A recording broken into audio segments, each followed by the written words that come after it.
"He keeps drawing the red room," the woman whispered, her voice trembling as she stood in the grand foyer at 2:13 in the morning. 36 years old, athletic build, warm brown skin marked by a faint scar along her jawline. Short natural hair, observant eyes that rarely blinked. She wore plain, functional clothes in neutral colors, nothing that drew attention. Behind her stood a boy, thin-framed with narrow shoulders, sandy blonde hair cut unevenly, pale skin showing visible veins on his small hands, gray eyes that wouldn't meet anyone's gaze directly. He clutched a worn sketchbook against his chest, knuckles white from gripping it so tightly. The marble floor gleamed under dim lighting. The smell of old wood and expensive cigars hung heavy in the air. 4 men in dark wool suits stood frozen, their hands instinctively moving toward their jackets where weapons rested. The heavy silence of a house that knew how to keep secrets pressed down like a physical weight. Then the child whispered, his voice barely audible but cutting through the stillness like a blade. The loud sounds. The man said no witnesses, then quiet. The room went absolutely still. The boy opened his sketchbook with trembling hands, revealing pages filled with crayon drawings, red walls, dark figures, words written in uneven letters. No witnesses. Clean, quiet. On another page, a man with white hair and green eyes, one hand in his pocket, drawn with the simple clarity only a child's memory could produce. Thaddeus Rowe set his bourbon glass down with deliberate precision, his heavy-lidded green eyes fixed on the child who held the power to destroy everything he'd built. Not through malice, not through strategy, through innocence. The most ruthless mafia boss in the city faced an impossible choice: eliminate the only witness to a 3-year-old execution, or break the code that had kept him alive and in power for 40 years. No witnesses. Ever. What happened next would determine whether mercy or murder ruled the night. If this story has you gripped, hit that like button right now, subscribe so you don't miss what comes next, and share this with someone who needs to hear it. Because what Thaddeus Rowe does in the next 60 seconds will change everything. Chapter 1.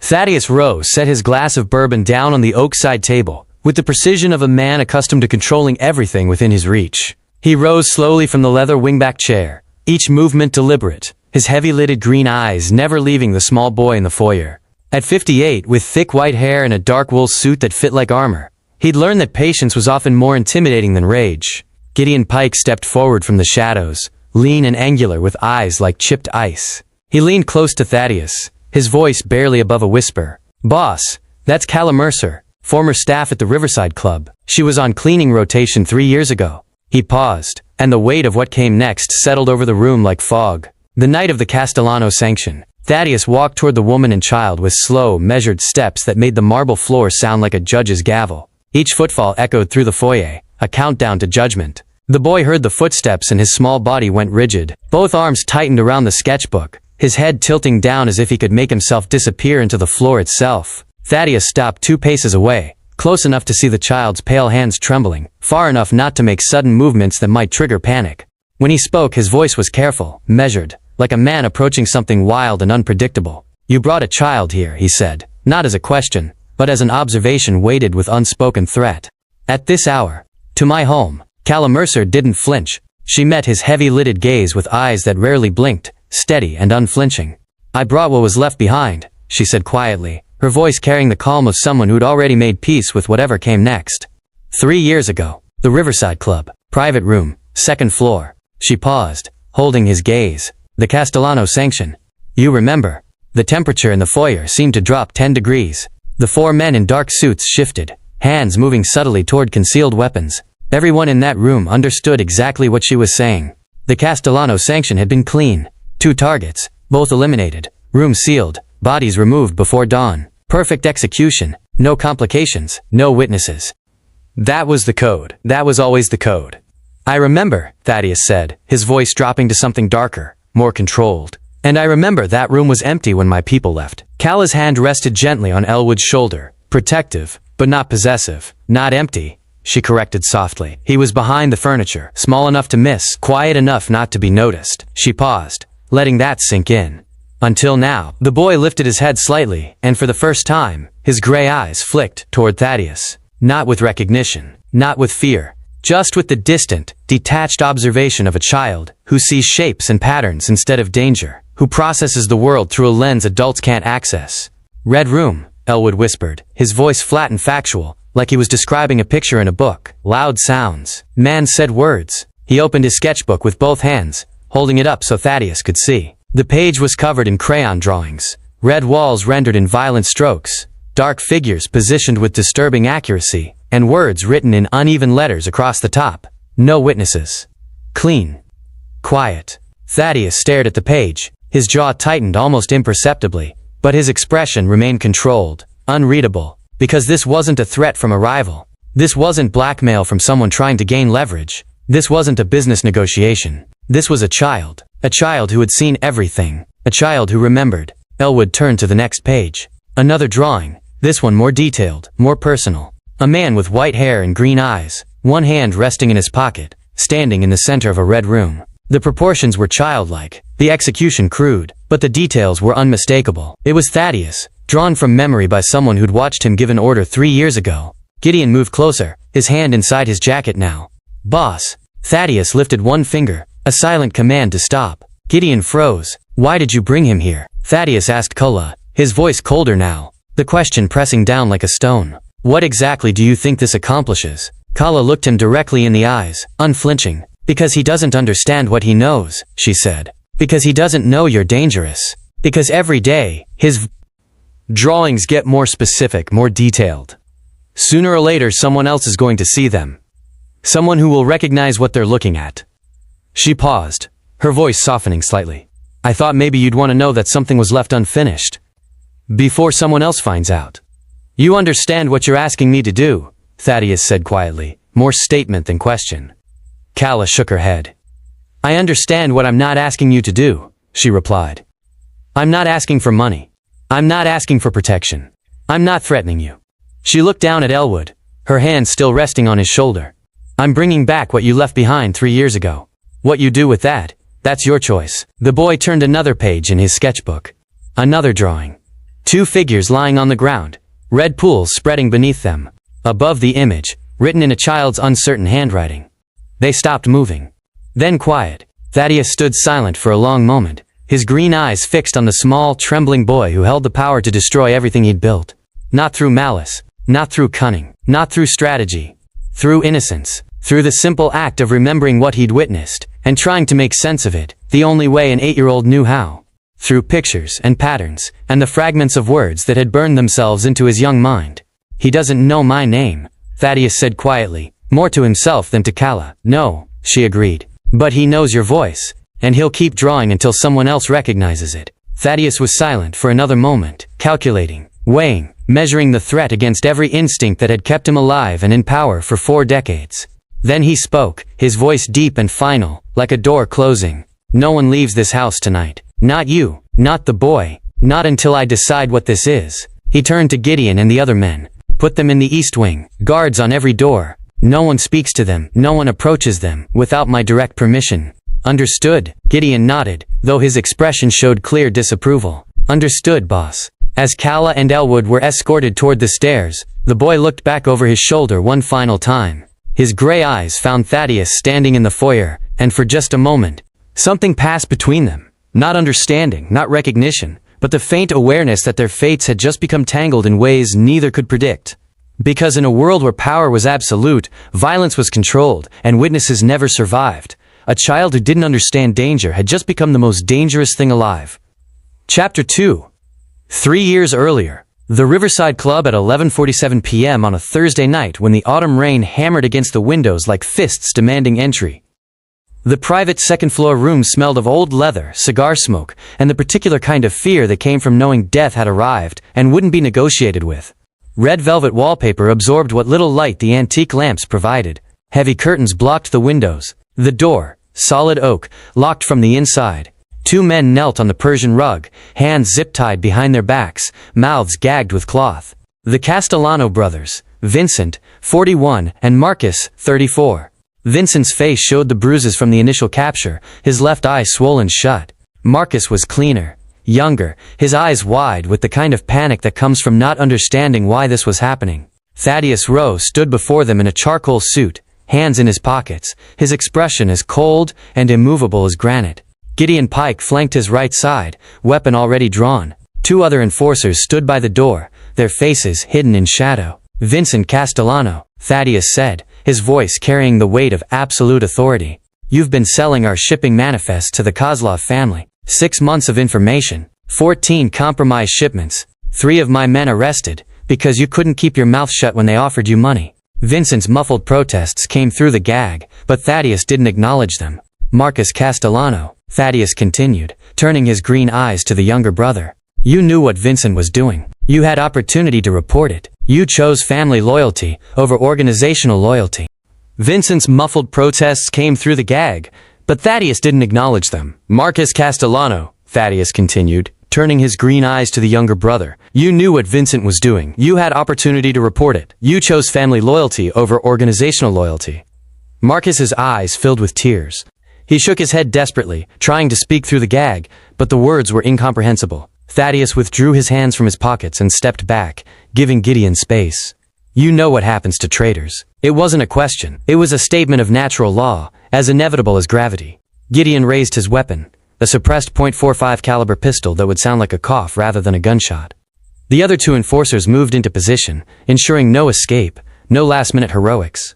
Behind the antique mahogany armoire in the corner, pressed against the wall in a space barely wide enough for his small body, 5-year-old Elwood Crane held his breath. He'd followed his mother here earlier that evening, when she'd come to deliver linens. She worked in the club's service department, and sometimes when she couldn't find childcare, she'd bring Elwood along, telling him to stay quiet and invisible. He was good at being invisible, but his mother had left him in the staff room on the first floor. He'd gotten bored. He'd wandered. He'd found the stairs. He'd pushed open a door that shouldn't have been unlocked, crawled behind the furniture to play hide-and-seek with himself, and then the men had entered. Now he was frozen, every muscle locked, his gray eyes wide in the darkness behind the armoire, watching through a gap in the furniture as the scene unfolded.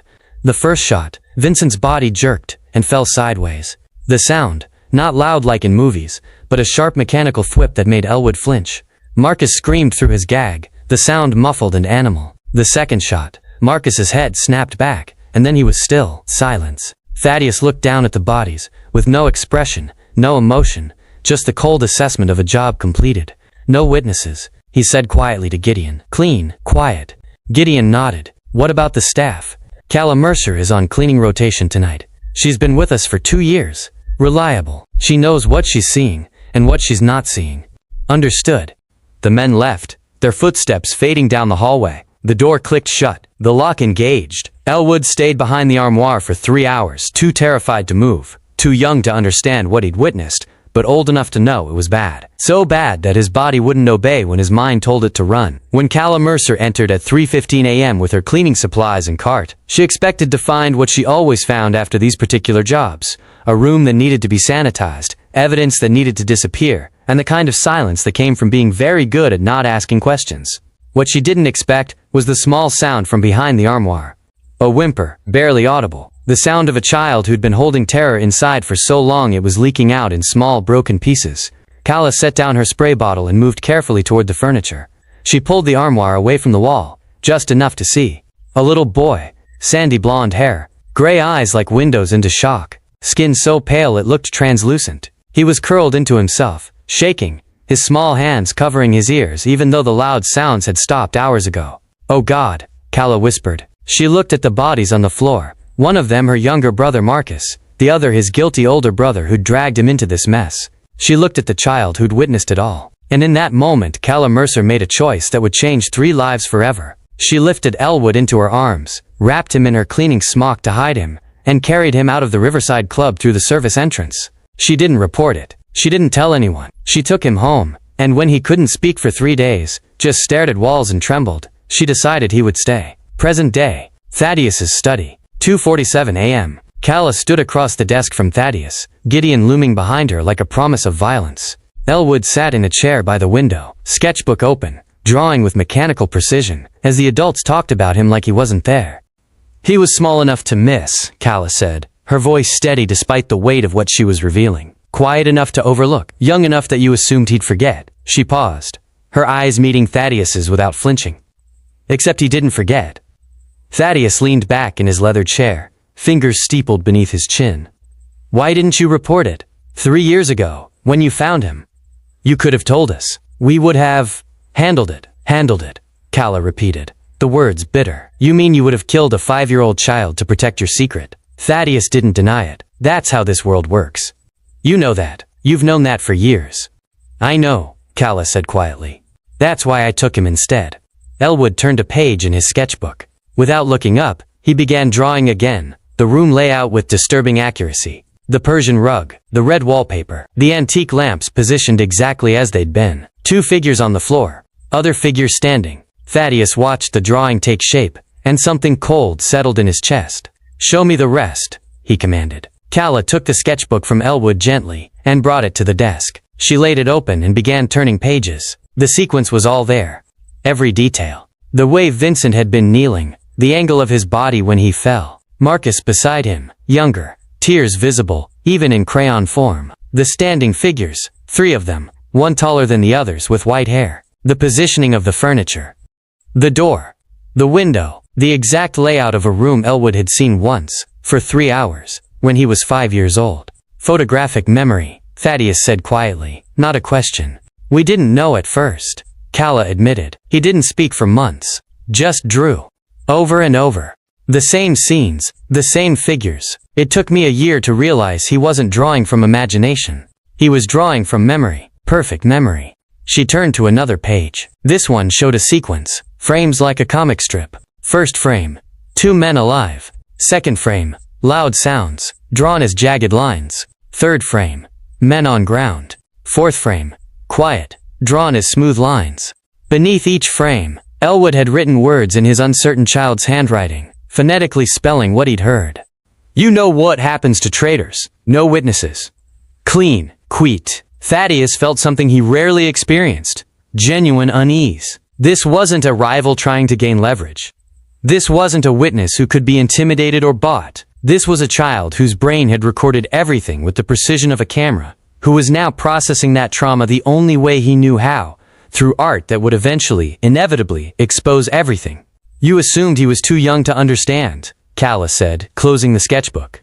"And maybe you were right. He still doesn't understand what he saw. He doesn't know those men died. He doesn't know you ordered it. He just knows there were loud sounds, and then quiet, and a man with white hair who said certain words." She looked at Thaddeus directly. But understanding and remembering are different things. He remembers everything. And sooner or later, someone else is going to see these drawings and understand what he can't.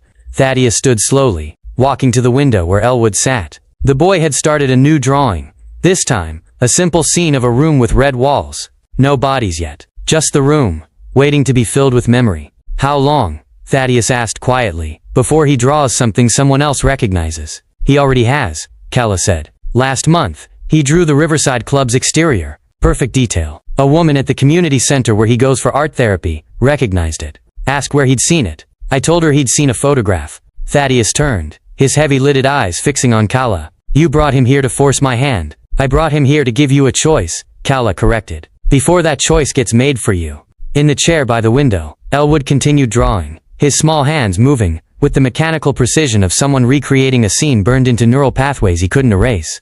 The red room, the loud sounds, the man who said no witnesses, the witness, who was never supposed to exist. Chapter 3, 42 years earlier, in a different city, a younger version of Thaddeus Rowe stood in the back of a federal courtroom, and watched his entire world collapse.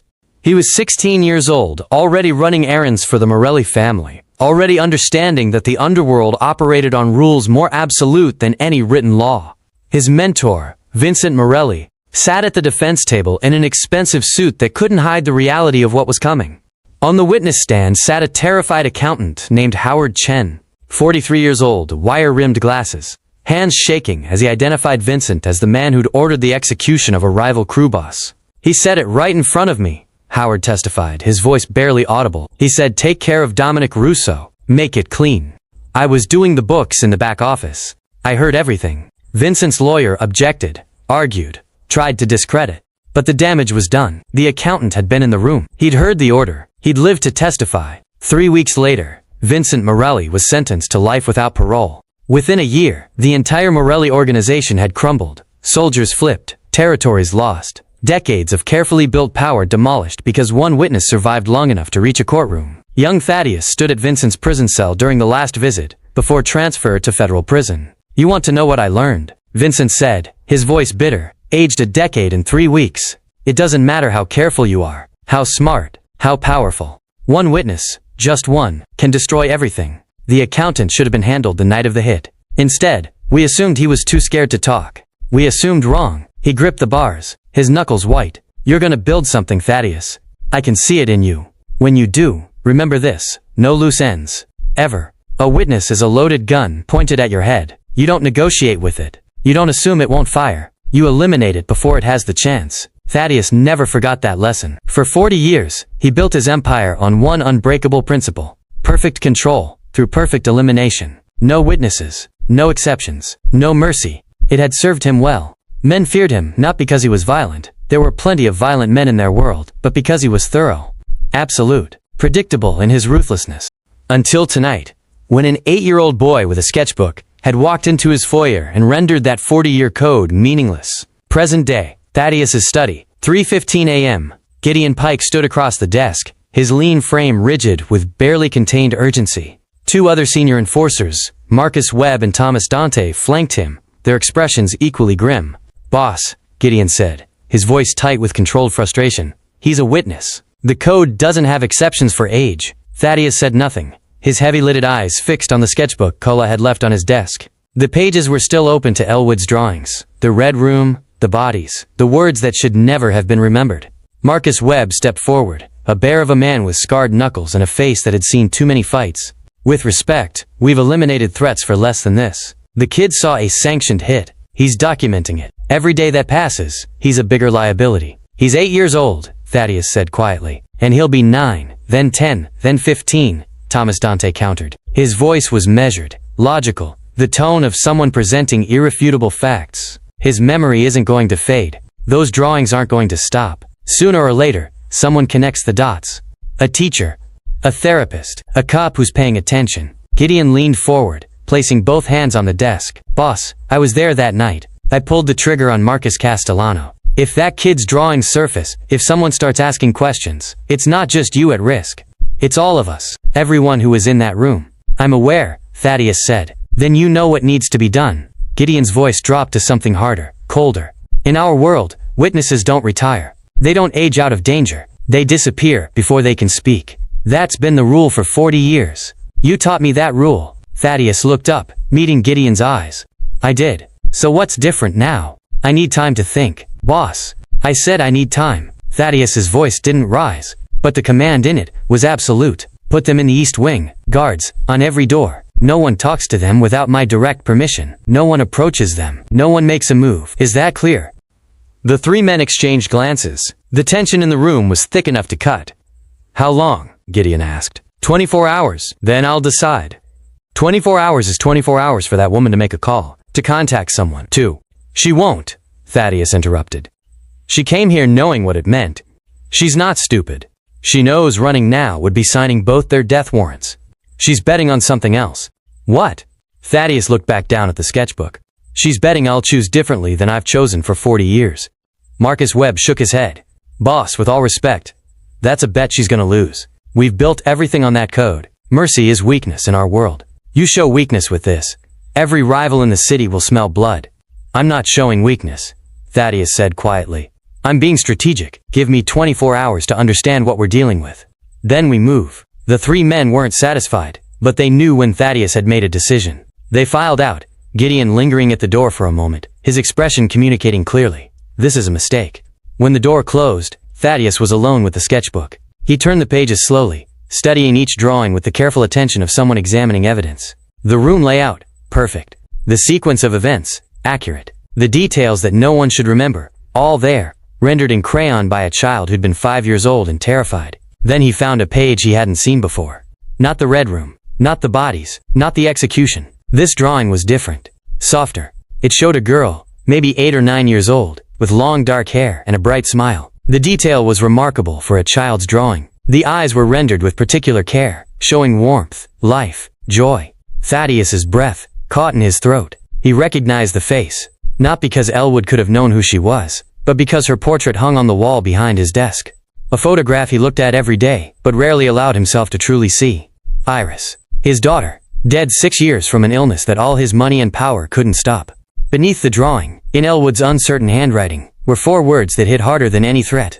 "Pretty girl, where is she?" Thaddeus set the sketchbook down carefully. His hands that had ordered deaths without trembling, that had built an empire on ruthless efficiency, were shaking slightly. The boy had been in this study earlier, waiting while the adults decided his fate. He'd seen the photograph. He'd drawn it, not knowing who she was, not understanding what she meant, just seeing a pretty girl in a frame and wondering, with the innocent curiosity of a child, where she had gone. Thaddeus stood and walked to the window, looking out at the city he controlled through fear and perfect elimination. 40 years of no witnesses, 40 years of no exceptions, 40 years of maintaining absolute power through absolute ruthlessness. And now an 8-year-old boy who didn't understand danger had managed to do what no rival, no federal investigation, no threat had ever done. He'd made Thaddeus Rowe hesitate. The code was clear. Vincent Morelli's lesson was absolute. Witnesses didn't age out of danger. They were eliminated before they could speak. That's how you maintain control. That's how you survived. But Elwood was the exact age Iris had been when she died.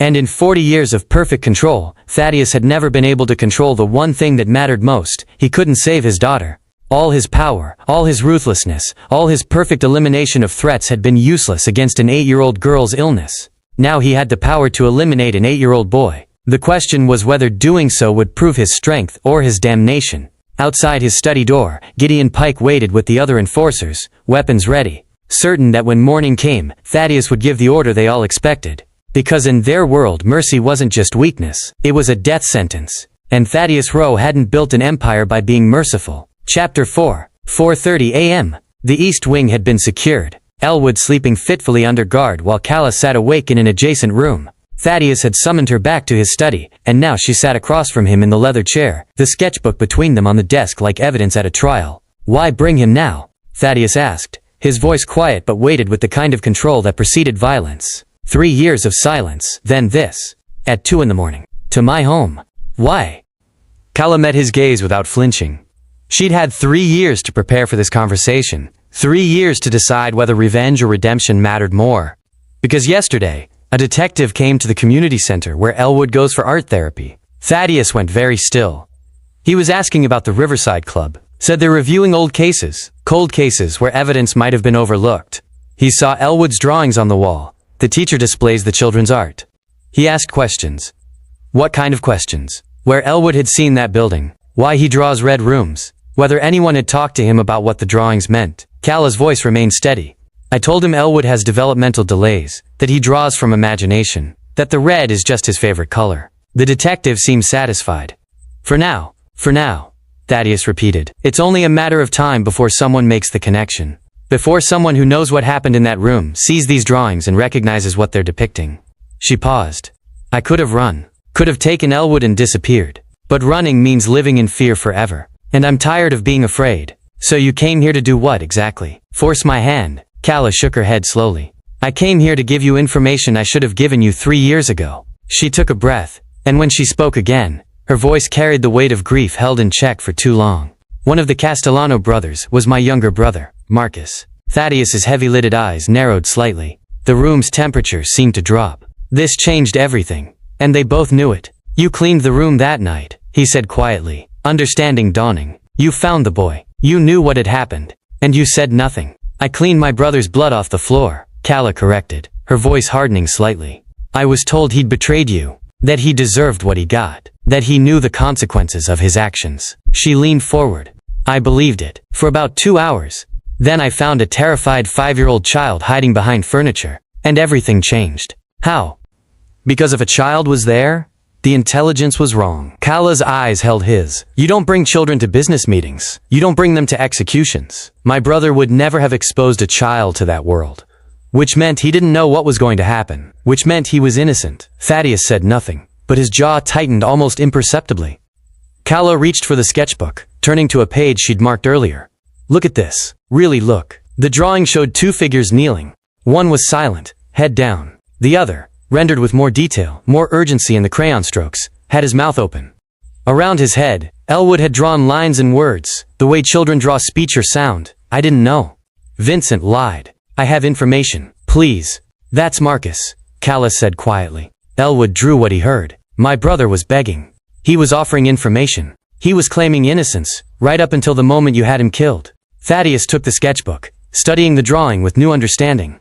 The details were there. The younger brother's posture different from the older one's. The desperate communication. The pleading. Turn to the next page, Calla instructed. He did. This drawing showed the sequence in more detail. First frame, older brother silent, resigned. Second frame, younger brother talking, gesturing even with bound hands. Third frame, the standing figure, clearly Thaddeus from the white hair, turning away. Fourth frame, the execution. Beneath it, in Elwood's uncertain spelling, man said you know. Other man begged, loud sounds anyway. Your perfect system, Calla said, her voice controlled but laced with pain she'd carried for 3 years. Killed the wrong man. Vincent was guilty. Marcus was collateral damage. And a 5-year-old child witnessed it all. Thaddeus stood abruptly, walking to the filing cabinet against the wall. He pulled out a folder marked Castellano, closed, and spread the contents across his desk. Intelligence reports, surveillance photos, transcripts of intercepted communications. He read through them with the practiced eye of someone who'd reviewed countless such files, looking for the details he'd trusted 3 years ago. The intelligence came from Gideon's source, he said, more to himself than to Calla, a contact inside the Kozlov organization, who'd identified the Castellano brothers as the leak. Look at the dates, Calla said. Thaddeus did. The intelligence had come in over a 6-week period. Reports of the brothers meeting with Kozlov representatives, details of information being sold, shipping manifests, arrest schedules. Everything pointed to both brothers being guilty. Now look at Elwood's drawings, the details he captured. Thaddeus turned back to the sketchbook. Elwood had drawn the scene with the precision of someone who'd observed without understanding. The older brother, Vincent, had been calm, resigned, showing no surprise at what was happening.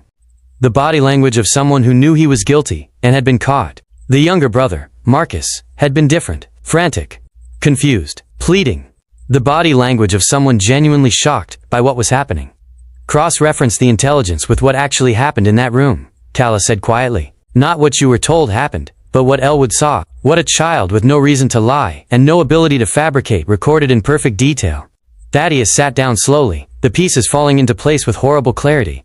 If Marcus had been guilty, he would have known what was coming. He would have been resigned like his brother. Instead, he'd been desperate, offering information, claiming he had proof of Vincent's betrayal, but no knowledge of it himself. The intelligence that condemned both brothers had come from a single source, Gideon's contact. And if that source had wanted both brothers eliminated, perhaps to protect the real leak, perhaps for other reasons, fabricating evidence would have been simple. Oh God, Thaddeus said quietly. You ordered the execution of an innocent man based on flawed intelligence, Calla said, her voice steady, but her eyes bright with unshed tears. My brother died begging you to listen, and you turned away, because your code doesn't allow for hesitation, for investigation, for doubt. Thaddeus looked at her, really looked, seeing not just the cleaning staff who'd been in the wrong place at the wrong time, but a woman who'd lost her brother to a system that prized efficiency over accuracy. Why didn't you expose this 3 years ago? He asked. You could have gone to the police, to the FBI, to our rivals. Why protect me?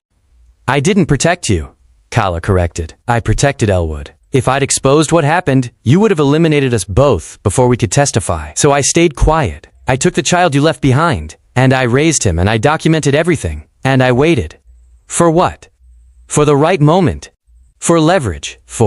She trailed off, then finished with quiet conviction. For you to be forced to see what you've become. What your perfect system actually creates. Thaddeus was silent for a long moment, looking at the evidence spread before him. The intelligence reports he'd trusted. The drawings that told a different story. The revelation that his vaunted control had resulted in the execution of an innocent man. I can't undo what happened to Marcus, he said finally. No, Calla agreed. You can't. My brother is dead. Has been for 3 years. Nothing changes that. Then what do you want? I'm not asking for revenge, Calla said, leaning forward. I'm not asking you to die for this mistake. I'm asking you to see what your quote-controlled violence actually controls. I'm asking you to look at an 8-year-old boy who witnessed an execution. An execution that killed one guilty man and one innocent one, and choose differently than you chose then. She stood, her hands pressed flat on the desk. You can't undo what you did to my brother, but you can choose differently now. You can look at Elwood and see what I see. Not a threat to be eliminated, but evidence that your perfect system isn't perfect. That your absolute control has created collateral damage you never accounted for.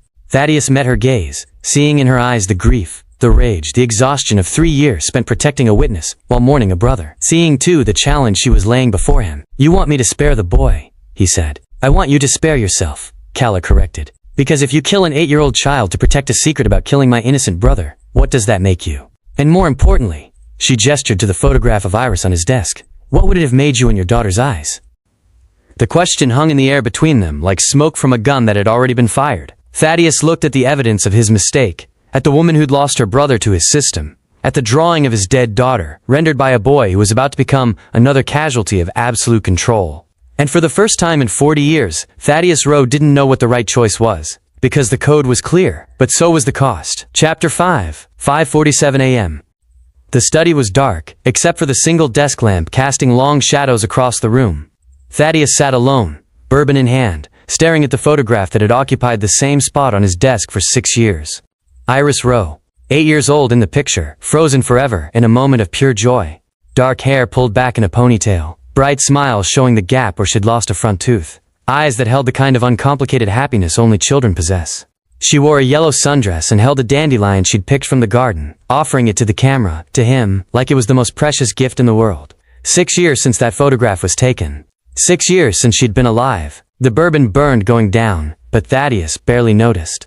His mind had traveled back to a hospital room that smelled of antiseptic and false hope, where all his money and power had been worth exactly nothing. The diagnosis had come when Iris was 7. A rare degenerative illness with no cure, no treatment, only a timeline measured in months. Thaddeus had mobilized everything, called in every favor, contacted specialists across 3 continents, offered amounts of money that made hospital administrators go pale. None of it mattered. He remembered sitting beside her bed in the private wing he'd paid a fortune to secure, watching her small body grow weaker day by day. She'd lost weight until her arms looked like bird bones. Her skin had taken on a translucent quality that made her look like she was already becoming a ghost. "Daddy," she'd said one afternoon, her voice barely above a whisper. "Are you scared too?" The question had broken something in him. Here was this child, this innocent, beautiful child, facing death with more courage than he'd seen in hardened criminals, and she was asking if he was scared. "No, sweetheart," he'd lied, holding her small hand in his. "I'm not scared. It's okay if you are," Iris had replied, her eyes still bright despite everything, looking at him with a wisdom no 8-year-old should possess. "I'm scared sometimes. But Mama says being scared just means we love each other a lot." She died 3 days later. Quietly, in her sleep, while Thaddeus sat in the chair beside her bed, where he'd maintained vigil for 72 hours straight. One moment she'd been breathing, the next she wasn't, and all his power, all his control, couldn't bring her back. Present day. The bourbon glass was empty. Thaddeus poured another. Elwood Crane was 8 years old, the exact age Iris had been when she died. The parallel was so obvious it felt like the universe mocking him. Then, an 8-year-old girl he couldn't save despite unlimited resources. Now, an 8-year-old boy he could eliminate with a single word. The door to the study opened without a knock.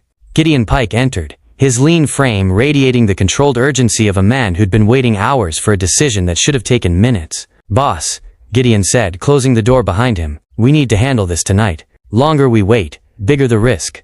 Thaddeus didn't turn from the photograph. "He's 8 years old. Old enough to destroy everything you've built." Gideon moved closer, his voice taking on the tone of someone reasoning with a friend who'd lost perspective. "Boss, I understand this is complicated, but we've eliminated threats before. This is no different.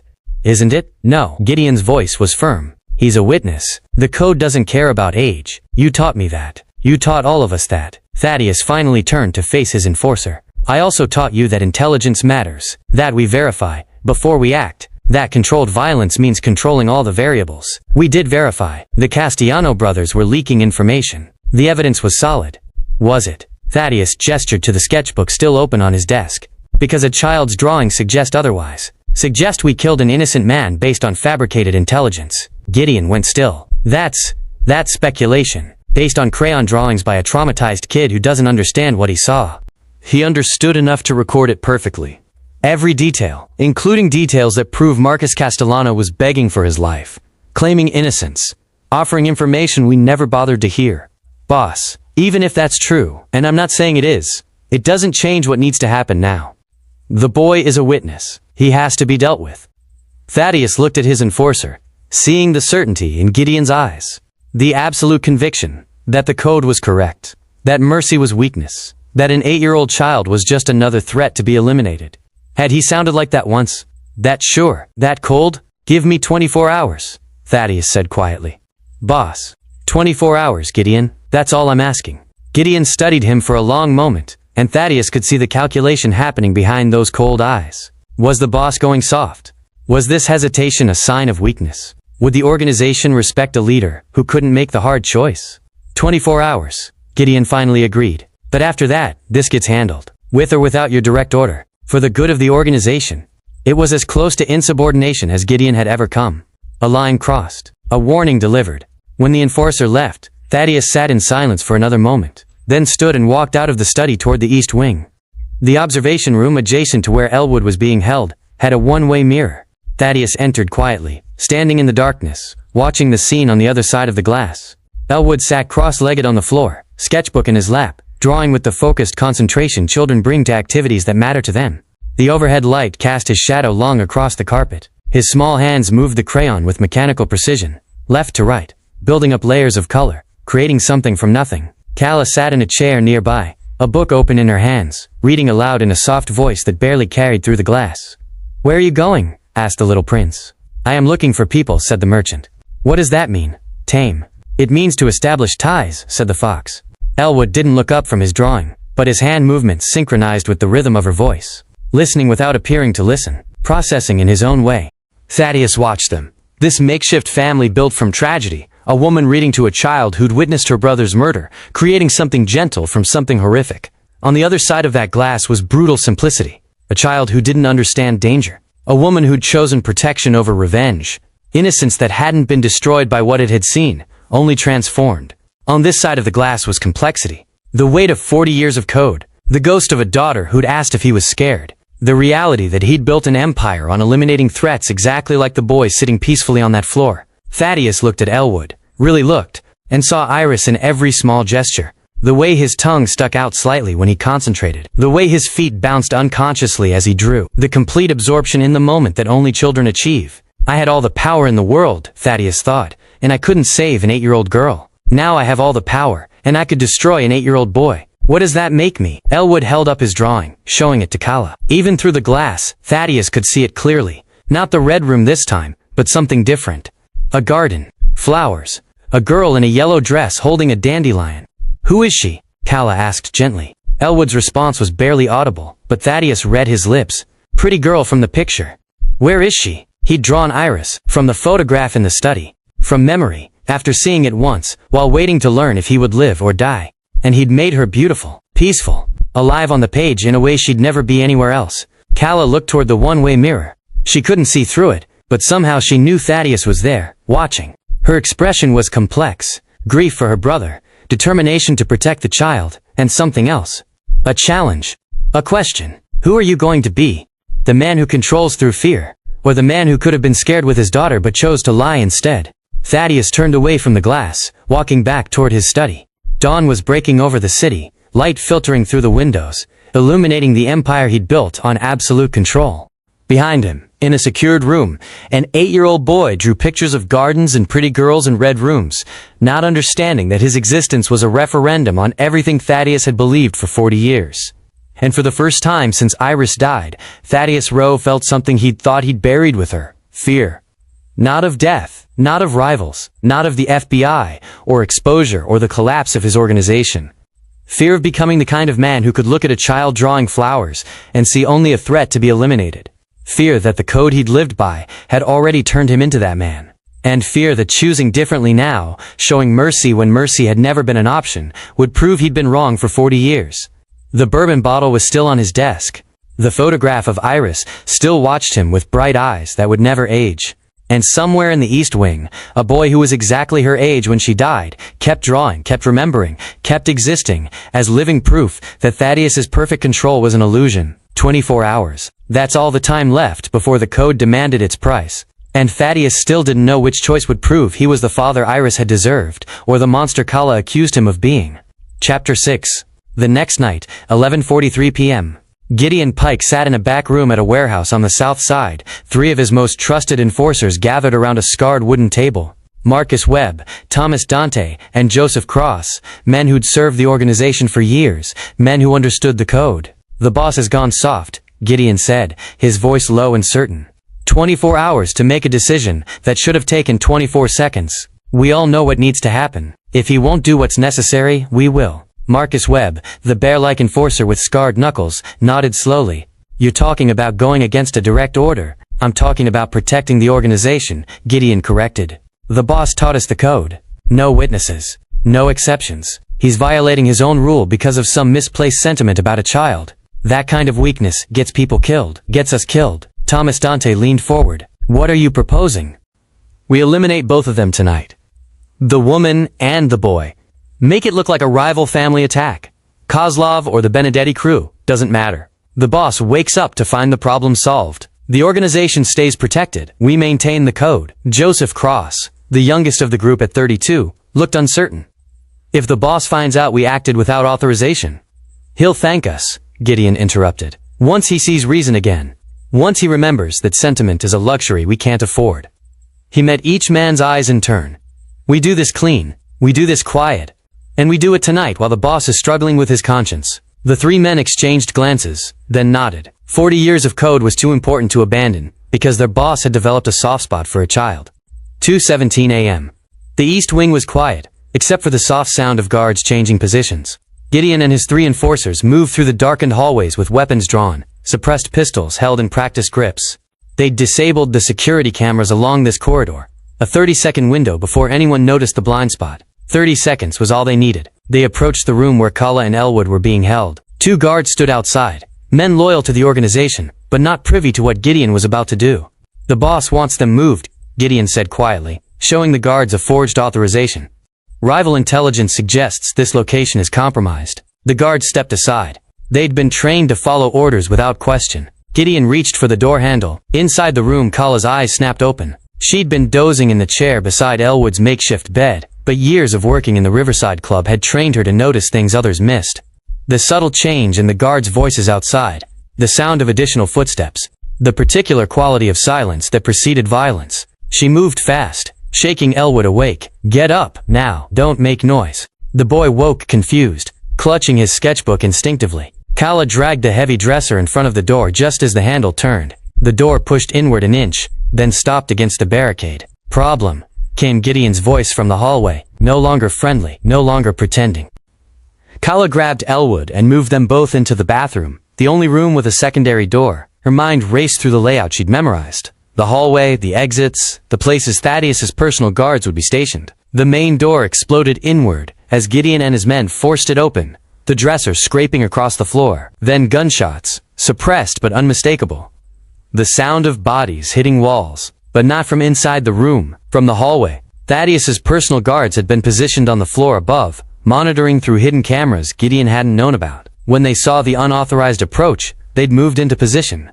The firefight lasted 11 seconds. Gideon and his men were good, but Thaddeus's personal security team was better, and they had the advantage of preparation. When the shooting stopped, Thaddeus appeared at the shattered doorway, still dressed from earlier, bourbon on his breath but his eyes cold and absolutely clear. Gideon, he said quietly. Stand down. Gideon stood in the middle of the room, his weapon still raised, his three enforcers on the floor, wounded but alive, disarmed by Thaddeus's guards. Blood spread across the expensive carpet.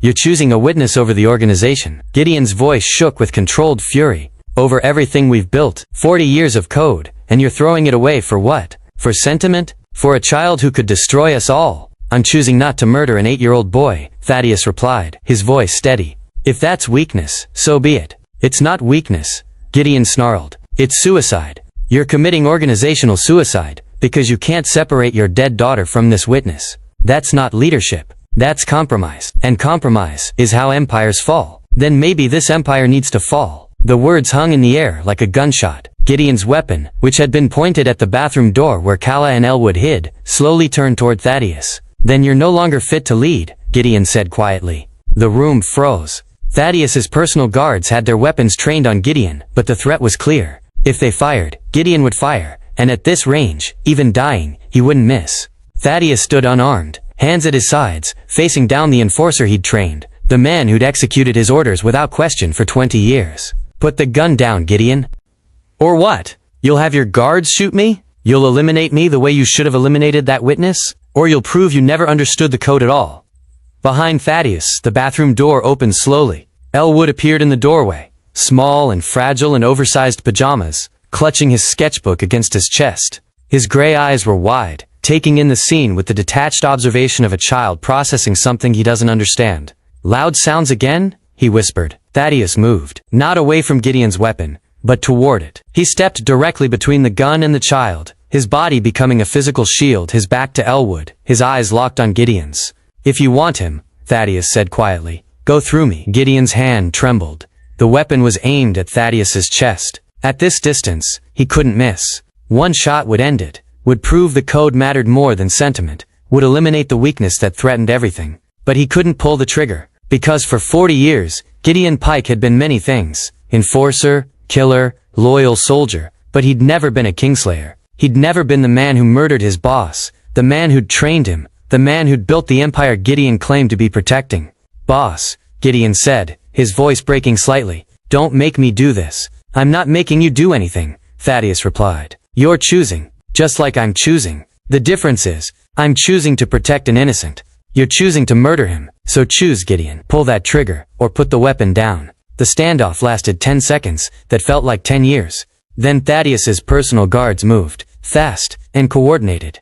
They disarmed Gideon before he could react, forcing him to his knees, weapons trained on his head. Thaddeus didn't move from his position between Gideon and Elwood. He stood there, shield between threat and innocent, until Gideon was fully secured. Then he turned to face his organization, the personal guards, the wounded enforcers on the floor, the men watching from the hallway who'd heard everything. "In 40 years, Thaddeus said, his voice carrying through the room with absolute authority, "I've never questioned the code that kept us alive. No witnesses, no exceptions, no mercy. That code built everything we have." He paused, letting that settle.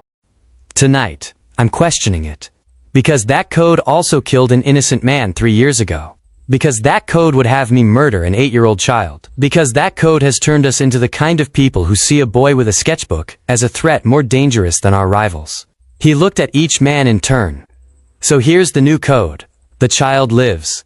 The woman lives. They're under my protection. Anyone who disagrees can leave right now, walk out that door, and we part ways. No consequences, no retaliation. Just a difference in philosophy, silence. Or," Thaddeus continued, his voice dropping to something colder, "you can stay and follow my leadership, but if you stay you follow my code. Not Gideon's. Not the old way. Mine. And if you violate that, if you make a move against the woman or the child without my direct authorization, you join Gideon." He gestured to the enforcer kneeling on the floor, blood seeping from a wound in his shoulder. "Anyone else want to question my decisions?" The silence stretched. Then, one by one, the men in the hallway lowered their weapons. The personal guards stood down. Even the wounded enforcers on the floor nodded acceptance. Thaddeus turned to his head of security. "Take Gideon to the containment facility. He'll be dealt with in the morning." As they dragged Gideon away, the enforcer looked back one final time. "You're destroying everything we built, boss. You're choosing sentiment over survival." "No," Thaddeus corrected. "I'm choosing to become something other than what we've been. The question is whether you could have done the same." When Gideon was gone, Thaddeus finally turned to face Elwood and Calla, who stood in the bathroom doorway, the boy still clutching his sketchbook, the woman's hand protective on his shoulder. "Are you hurt?" Thaddeus asked. Elwood shook his head. "Good." Thaddeus looked at Calla. "I'm moving you both to my personal wing, guarded by men I trust, absolutely. No one approaches without going through me first." "Why?" Calla asked, quietly. "Why are you doing this?" Thaddeus looked at the child, seeing Iris in every small gesture, seeing the drawing of his daughter rendered in crayon by innocent hands. "Because 40 years ago, I learned that witnesses destroy empires," he said. "What I didn't learn was that some witnesses are worth more than empires." He walked past them toward the door, then paused. "Get some sleep. Tomorrow, we figure out what happens next. Together." And for the first time in 3 days, Calla allowed herself to believe that maybe, just maybe, they would all survive this. Chapter 7. The emergency meeting was called for 10 a.m. the following morning. Thaddeus's conference room, a space that had hosted countless decisions about territory, violence, and power, now held 15 senior members of the organization, their faces ranging from confused to hostile. They'd all heard about Gideon's removal. Word traveled fast in their world. Thaddeus stood at the head of the table, hands resting on the polished wood, his heavy-lidded green eyes scanning each face with the same controlled intensity that had commanded respect for 40 years. 3 years ago, he began without preamble, a mistake was made. During the Castellano sanction, a child witnessed the execution. A 5-year-old boy who was in the wrong place at the wrong time. The room went absolutely still. The child survived, was overlooked, and for 3 years, he's been living with those memories, documenting them in drawings that are precise enough to reconstruct the entire event. Marcus Webb, one of the few senior members who'd survived Gideon's coup attempt, spoke up. "Boss, then you know what must be done. The code is clear." "Yes," Thaddeus interrupted. "I know what must be done according to the code we've followed for 40 years. And I'm choosing differently." The room erupted. "Are you insane? A witness is a witness, regardless of age. The code doesn't have exceptions. You taught us that." Thaddeus let them shout for 30 seconds, then raised one hand. The room fell silent.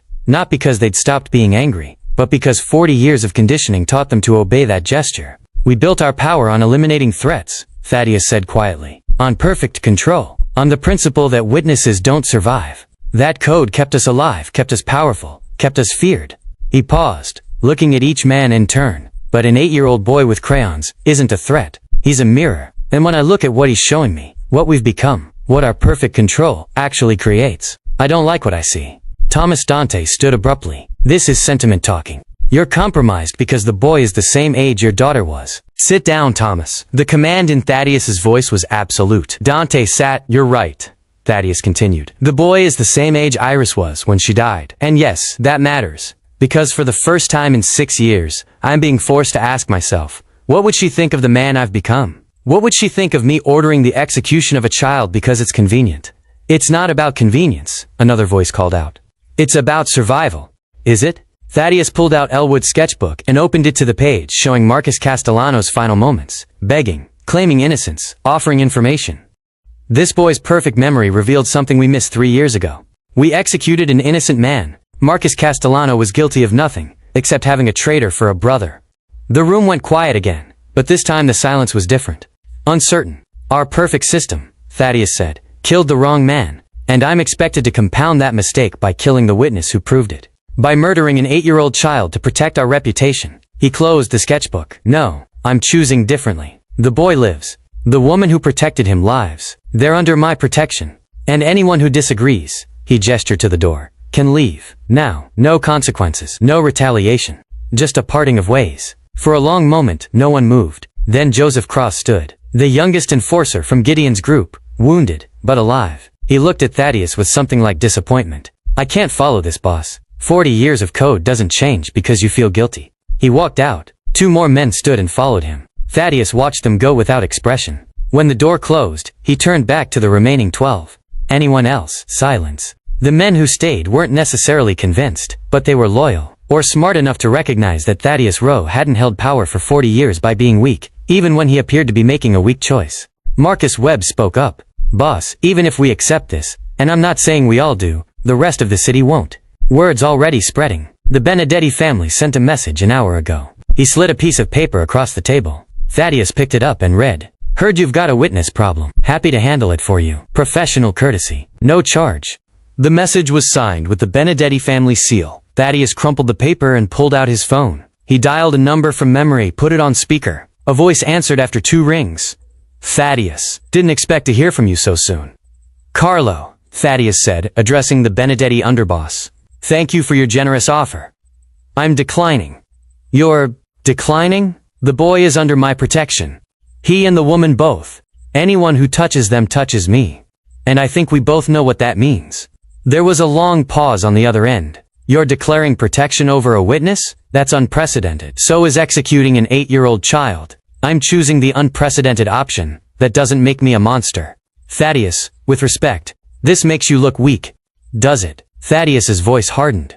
"I ran this city through fear for 40 years. Rivals, feds, ambitious underlings, all of them learned not to cross me. You think protecting one child changes that?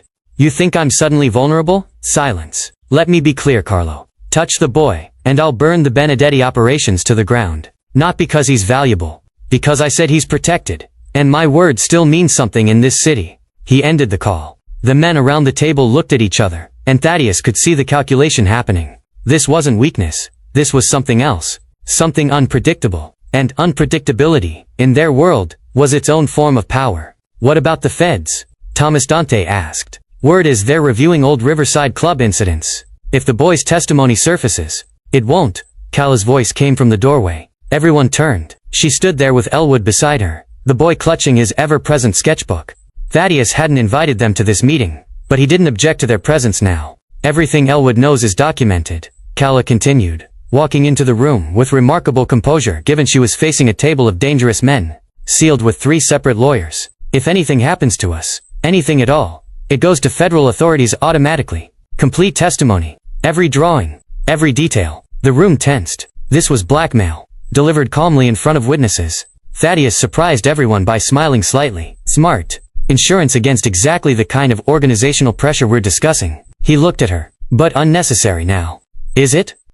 The boy is under my protection. That means protection from everyone, including federal investigators who might try to use him. We're moving you both to a secure location outside the city. Somewhere he can live normally, go to school, draw pictures of things other than red rooms. You're letting us go? Kala asked, genuine surprise in her voice. I'm ensuring you survive. There's a difference. Thaddeus stood. You'll be protected, provided for, and monitored.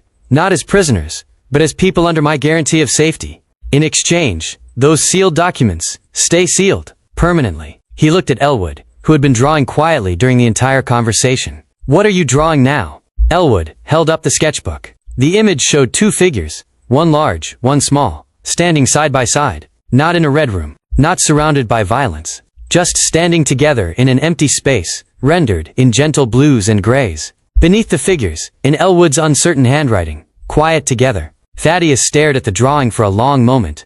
After 3 days of red rooms and executions, and memories of trauma, the boy had drawn something peaceful, something that suggested healing was possible. Quiet together, Thaddeus repeated softly. He looked at the men around the table. For 40 years, we maintained power through violence, through fear, through eliminating anyone who threatened our control. He gestured to Elwood's drawing.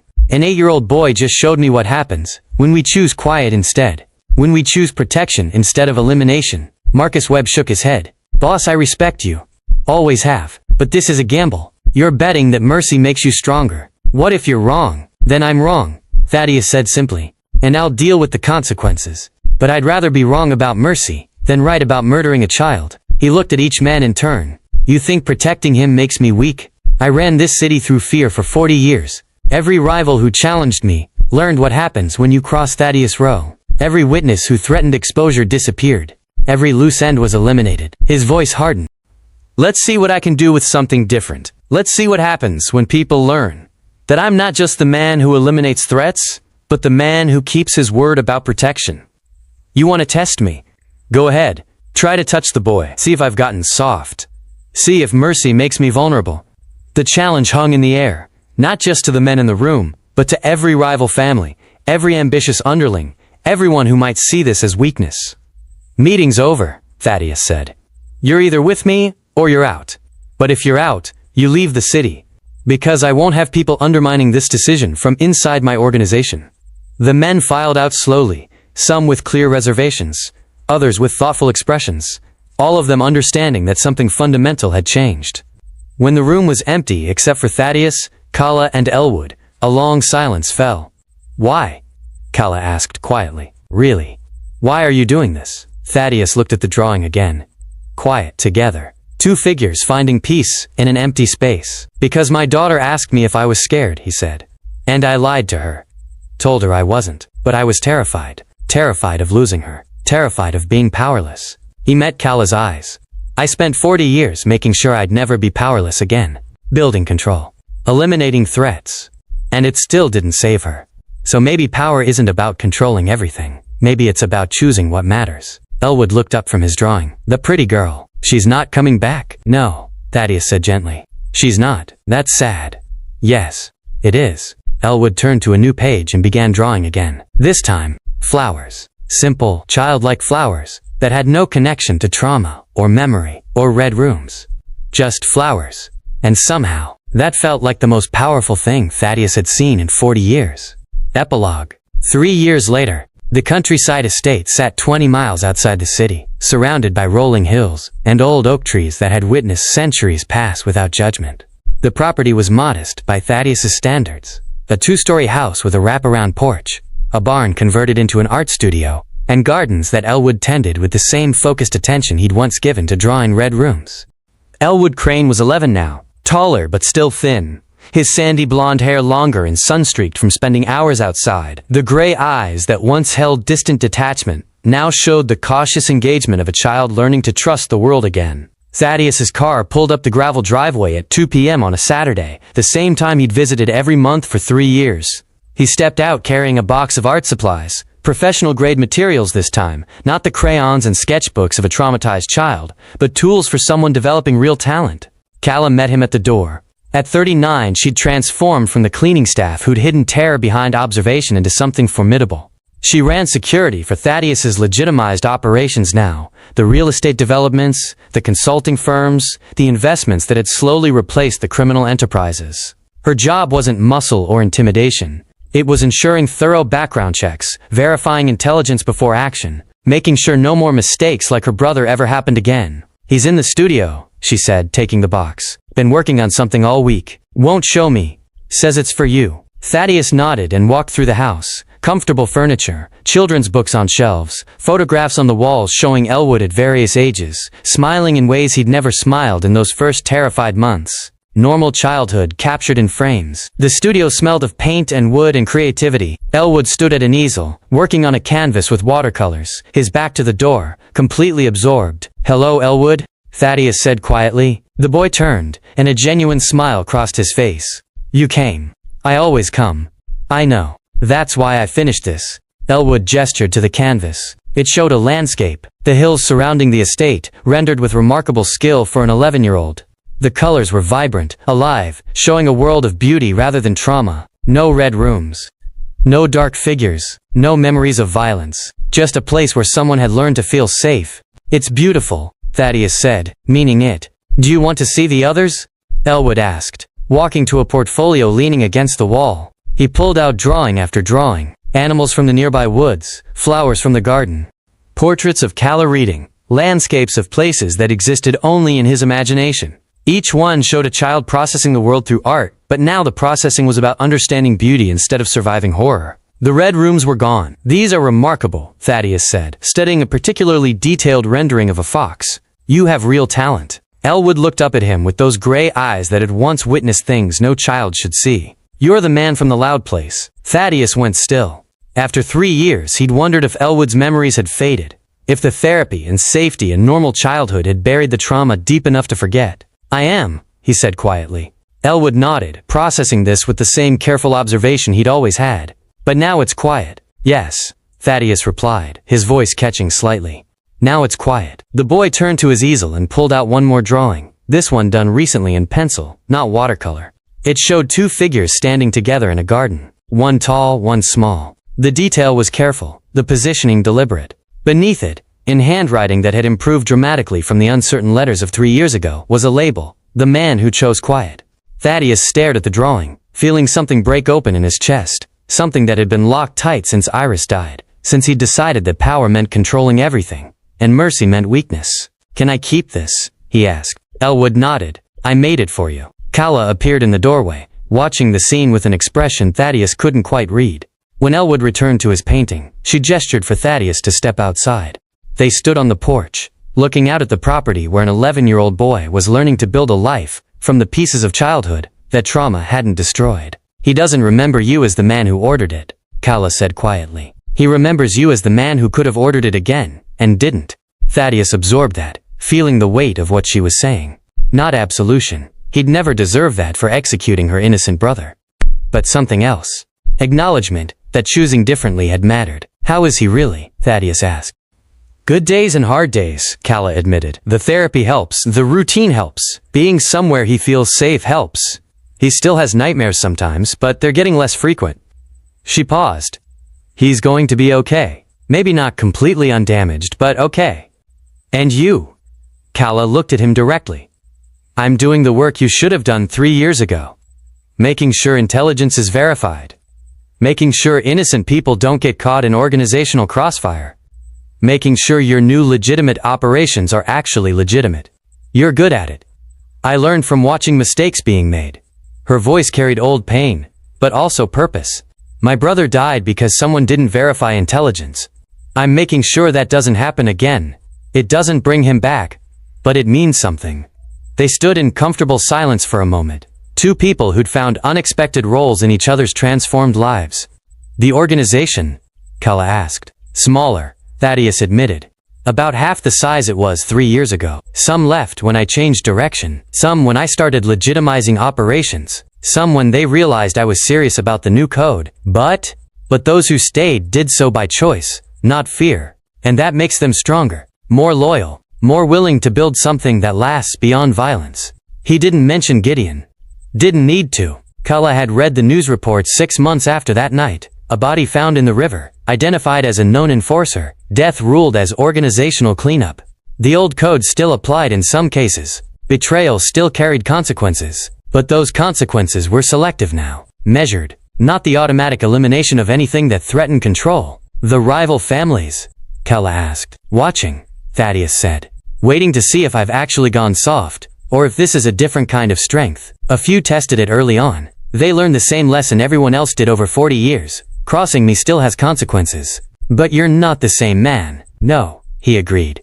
I'm not. Inside the studio, Elwood began humming, a tuneless but happy sound of a child absorbed in creation. Thaddeus pulled Elwood's drawing from his jacket, and looked at it again. The man who chose quiet. I need to go, he said. Tell him I'll be back next month, same time. He knows, Cullen said. You always come. Thaddeus walked to his car, but paused before getting in. He turned back to see Elwood standing in the studio window, waving, a simple gesture of a child saying goodbye to someone he trusted. Thaddeus waved back. As he drove away from the estate, his internal monologue played out like a conversation with someone who couldn't answer. Iris, I couldn't save you. No matter how much power I built, how much control I maintained, how much fear I inspired, I couldn't stop you from dying. That powerlessness destroyed something in me, made me believe that perfect control was the only way to avoid that feeling again.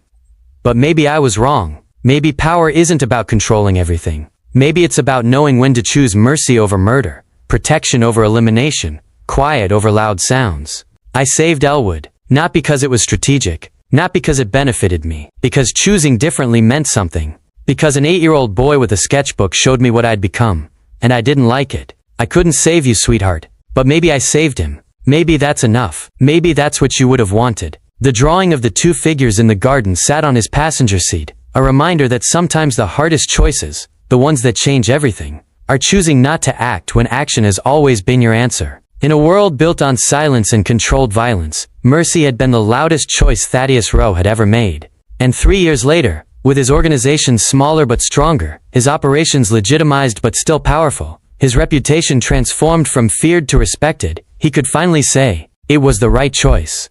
Not because it made him more powerful, though unpredictability had its own strength. Not because it protected him from consequences, though Elwood's sealed testimony had never surfaced. But because an 11-year-old boy could stand in a studio painting landscapes instead of lying in an unmarked grave, and that mattered more than any empire Thaddeus had built through fear. Power wasn't silencing every witness. Real power was knowing when mercy made you more dangerous than murder ever could. Because the man who could eliminate threats but chose not to, was infinitely more unpredictable, and therefore more formidable, than the man who simply followed the same code for 40 years.